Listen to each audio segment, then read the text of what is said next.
मैं राहुल आप सभी का स्वागत करता हूं अपने यूट्यूब चैनल पर। हमने इससे पहले कुछ एक्सेल पर शीट्स आपको बताई हैं। आज हम आपको शीट बताने वाले हैं कि एक्सेल पर जो है बैंक लोन का जो ईएमआई होता है वो किस तरीके से हम उसका स्टेटमेंट बना करके तैयार कर सकते हैं। तो चलिए आपको सिखाते हैं कि बैंक का जो बैंक लोन होता है वो शीट किस तरीके से हम एक्सेल पर बनाते हैं। वो पूरा डिटेल आपको आज हम आपको इस वीडियो के माध्यम से बताने वाले हैं।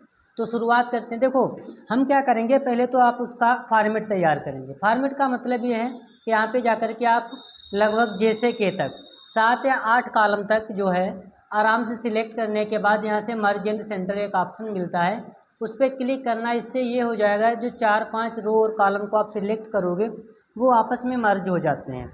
फिर हम क्या करते हैं कि यहाँ पे जिस चीज़ को हमें लिखना है उसका हेडिंग बना देते हैं। हेडिंग का मतलब जो हमें दूर से नज़र आ जाए। अब यहाँ पे क्या करेंगे, हम इसको कैप्स लॉक ऑन करके जो है यहाँ पे लिख देंगे बैंक लोन। Bank loan. फिर क्या करते हैं, इस बैंक लोन ऑप्शन को सिलेक्ट करेंगे।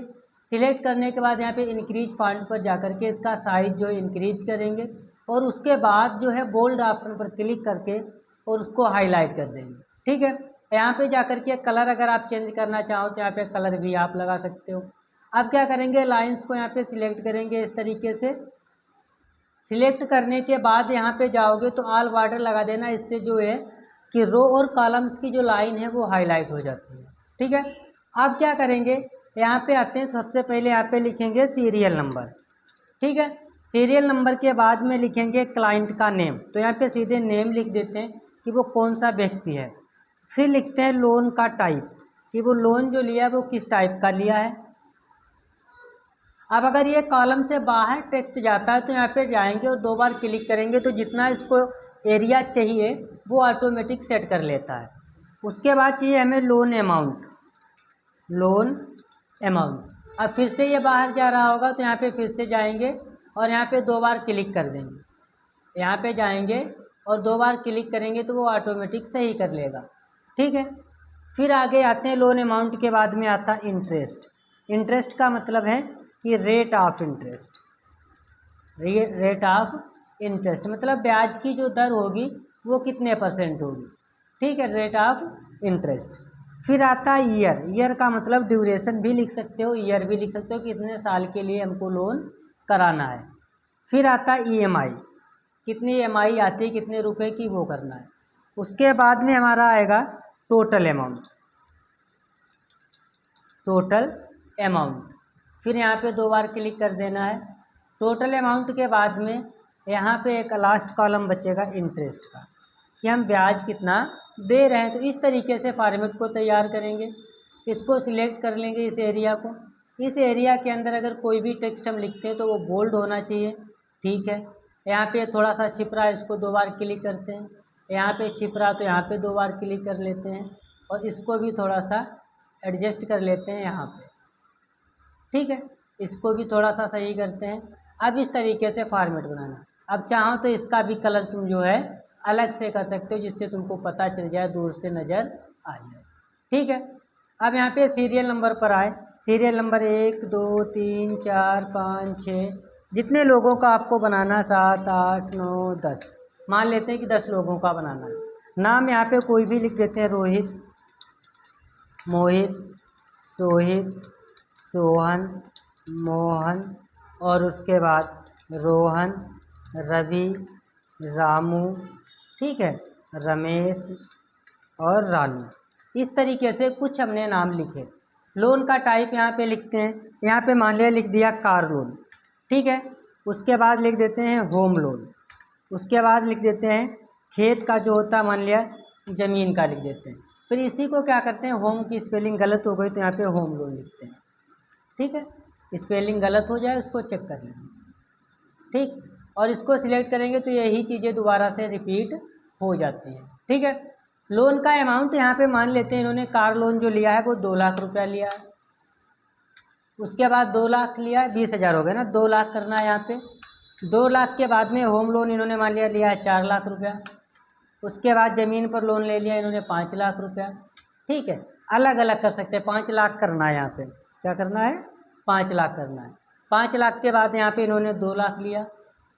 2 लाख का यहाँ पे कम ज़्यादा भी कर सकते हो, 1,50,000। 1,50,000 कर सकते हो, यहाँ पे 2,50,000 कर सकते हो, और यहाँ पे 3,60,000 कर सकते हो, और यहाँ पे कार लोन का 1,60,000 कर सकते हो, और होम लोन मान लिया 5,50,000। और इसी तरीके से हमें क्या करना है, सभी में लोन का अमाउंट भर देना है। ठीक है, 1,70,000। अब यहाँ पे आता है रेट ऑफ इंटरेस्ट। ये भी आपको अपने पास से भरना कि यहाँ पे जो हमारा कार लोन है वो मान लेते हैं 10%, रेट ऑफ इंटरेस्ट कितना है 10%। होम लोन जो है वो 8%। ठीक है, फिर उसके बाद आपका ज़मीन पर मान लेते हैं कि 5%। अब इसी को सिलेक्ट कर लेते हैं और इसी को नीचे तक ड्रैग कर देंगे तो जो ऊपर हमने लिखा वो उसी तरीके से हो जाएगा। तो इसमें क्या, अच्छा वो माइनस हो जाएगा, उसी तरीके से ले लेगा ना। तो यहाँ पे फिर से कर लेते हैं कि यहाँ पे 5%, यहाँ पे 8%, यहाँ पे 10%, यहाँ पे 6%, यहाँ पे 9% और यहाँ पे 10%। हर कंपनी के हिसाब से मान लिया लोन को हमने रेट ऑफ इंटरेस्ट को चेंज कर दिया।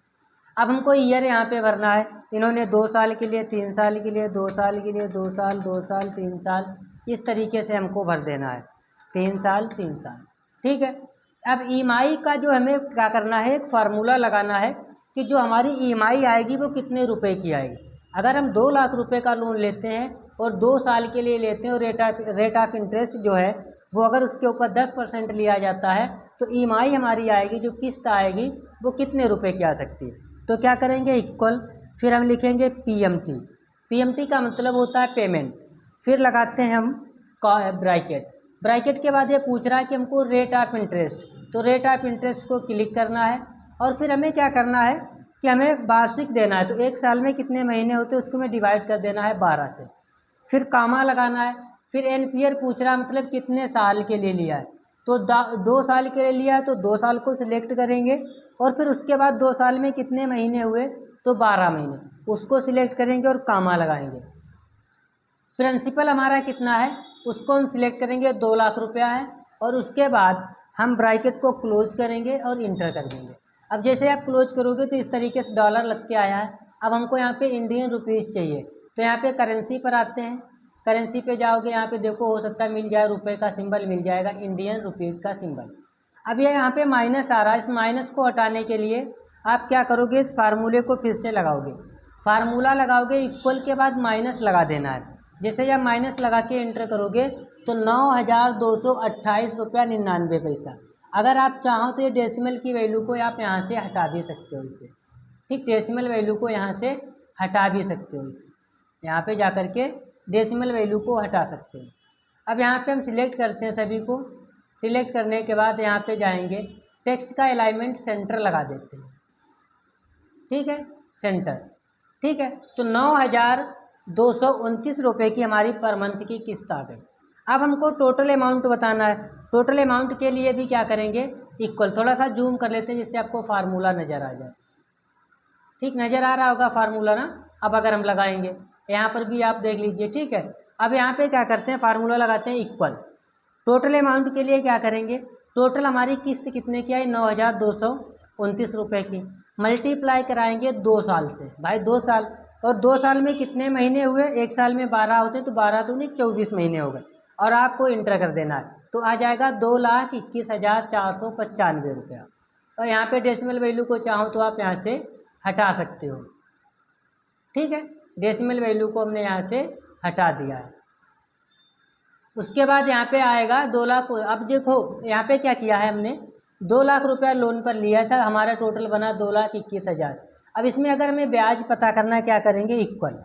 टोटल हमारा बन चुका है 2,21,000, जो कि यहाँ पे लिखा है, इसको सिलेक्ट करेंगे, माइनस लगाएंगे, और हमारा टोटल जो है अमाउंट कितना आया था उस हिसाब से यहाँ पे देखेंगे लोन अमाउंट। लोन अमाउंट जितना लिया था उसको माइनस कर देंगे, तो हमारा जो ब्याज जा रहा है वो 21,496 रुपया। मतलब 2 लाख लिए थे, 2 साल में 21,496 रुपये का ब्याज हमसे लेगी सरकार, मतलब जो भी बैंक हमको लोन देती है। फिर यहाँ पर आएंगे, इस तरीके से सिलेक्ट करेंगे और कंट्रोल के साथ डी कर देंगे तो बाकी लोगों का ऑटोमेटिक निकल आएगा। ठीक है, अब अगर यहाँ पे चाहते हैं हम लोग तो यहाँ पे सिलेक्ट करेंगे इस एरिया को। सिलेक्ट करने के बाद यहाँ पे चाहो तो आप कलर कर सकते हो, जो आपको कलर सही लगे वो कलर आप यहाँ से फिल कर सकते हो। तो इस तरीके से हम क्या करेंगे, आसानी से बना सकते हैं अपनी कोई भी सीट हो, ठीक है। और इसके अलावा भी हमने सीटों को पहले से बताया था। तो आपको क्या करना है, इस तरीके की अगर सीट आपको बनाना है तो इन फार्मूलों का यूज करके बैंक लोन को आप तैयार कर सकते हो, उसका स्टेटमेंट, ठीक है, किस तरीके से एक्सेल पर बनाना है। तो और भी वीडियो अगर आपको इस तरीके से देखना है, अगर आपको चाहते हो कि हमको एक्सेल फ्री में मिल जाए सीखने को, तो हम बताते हैं आपको कि आप चैनल को एक बार सब्सक्राइब कर लीजिए, ठीक है। तो इसका वीडियो जो भी अपलोड किया जाएगा उसका नोटिफिकेशन आप तक पहुंच जाएगा।